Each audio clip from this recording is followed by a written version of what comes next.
Yeah, so for the switching gears a bit, so I made so many videos in which I try to persuade you to accept this theory, um, to explain my ideas, to accept this theory, and uh, I thought that, assuming you haven't, I wanna learn why you haven't, and I want you to see whether you can change my mind. Now, um, but again, but only in the context of this theory. I'm not asking you about other topics.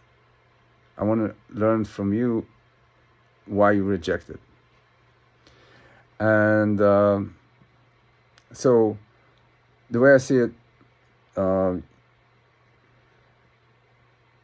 you can.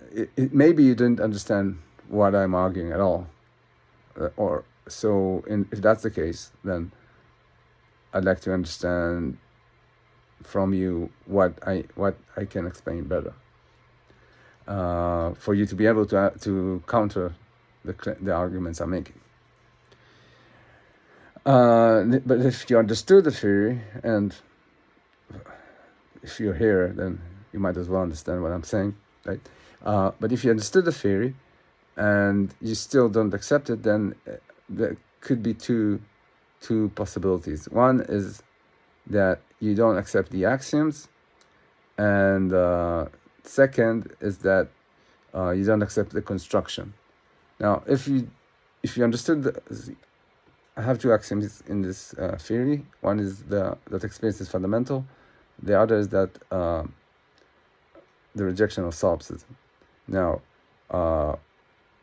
if you need clarifications how I get from these axioms to the rest of the theory, I'll be happy to explain again if it's not hasn't been clear, if I wasn't clear so far. So I can explain the construction. If you find a flaw in the construction, I'd like to know what it is. But if that's not the problem isn't with the construction. It's not. You don't have the problem of understanding how I got from my axioms to the rest of the theory. Then your problem, the reason why you don't accept this theory yet, has to be because you don't accept the axioms. Now, I haven't seen or met anyone who actually had any problem accepting the rejection of solipsism. The rejection, like, no one that I encountered so far has argued that they truly believe that their experience is the only experience there is, that the people they interact with, there's nothing that's like to be them. If you do believe that, explain to me, why you believe that. Why is that important for you to even argue? And how does the world work for you if you assume that? And especially since you are probably need the help of the people you interact with. So how does solipsism, the embrace of solipsism, help you or work for you, or should work for me? Although, as far as you're concerned, if you believe that, I don't exist. Okay, so let's say ignore solipsism. If that's not the problem, then the problem has to be with the axiom that experience is fundamental. Now, in the past, people have complained about this axiom, saying that they didn't really understand this axiom. I said that I'm arguing that experience is fundamental, not consciousness, not memories, not experience absent memories and absent sense of self. Now, I made videos explaining how that's possible, why experience is fundamental, why consciousness isn't. If I haven't persuaded you yet, please explain what it is that first, that you think is wrong in my argument, but second is why are you so insistent? Why are you insisting so much on rejecting the idea that experience, that consciousness breaks down to experience, and memories, and maybe other things. Okay, so just explain why you hang on to this so tightly that, and which is the reason basically why you reject the theory as a whole. But if that's not your problem, then what you have to necessarily believe is that experience isn't fundamental. Experience isn't.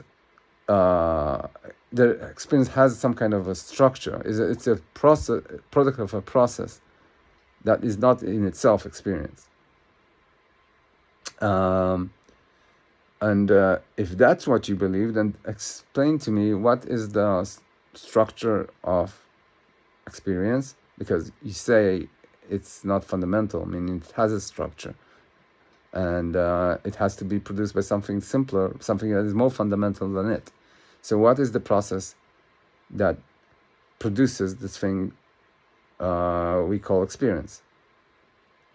Not consciousness, not forget about memories, just the sense of being. What's the structure of it, and what is the thing that produces it? And what's the process? Yeah. So we have to explain experience and explain the process. Now, I should mention that there are some things that there's no point in arguing them, because they won't help at all. If you make an argument such as, for example, that experience is what God gave you, that doesn't explain anything. It doesn't explain what experience is. It doesn't explain what is the process through which God produces experience. Why is that? Why is it that it is experience that gets produced by this process and nothing else? And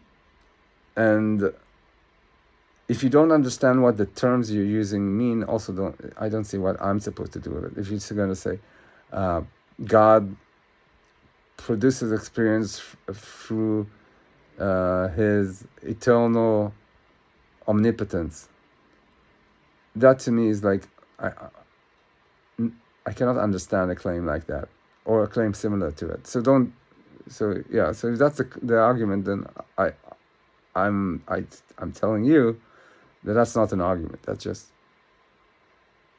I don't know even what to call it. It's poetry. Maybe. Similarly, I don't see what I can do with an argument such as experience is something that emerges in complex systems. If you argue arguing that, what is experience? What do complex systems have to do with the emergence of experience? Why is it has to be complex systems? Why not simple systems? And you could say something like, we see that in complex system, conscious agents, or that conscious agents are complex systems. That's correlation, but it doesn't explain at all what is the causal process that creates experience. So if that's all you can answer, then I would say you're not really answering. You still need to explain to me why you reject this theory, because this theory does explain. And similarly, I don't see the point in just telling me that there's this or that philosopher or theorist or physicist or whatever that said it. Just arguments by authority, invoking the authority of someone else that you think is important. I'm already arguing that this theory is new. No one else is arguing the same thing. If you tell me that no one else is saying the same thing, that famous people don't say what I'm arguing, you're just repeating what I'm saying. But still, I want to hear your thoughts, and I want to see if you can change my mind with real arguments. So go for it.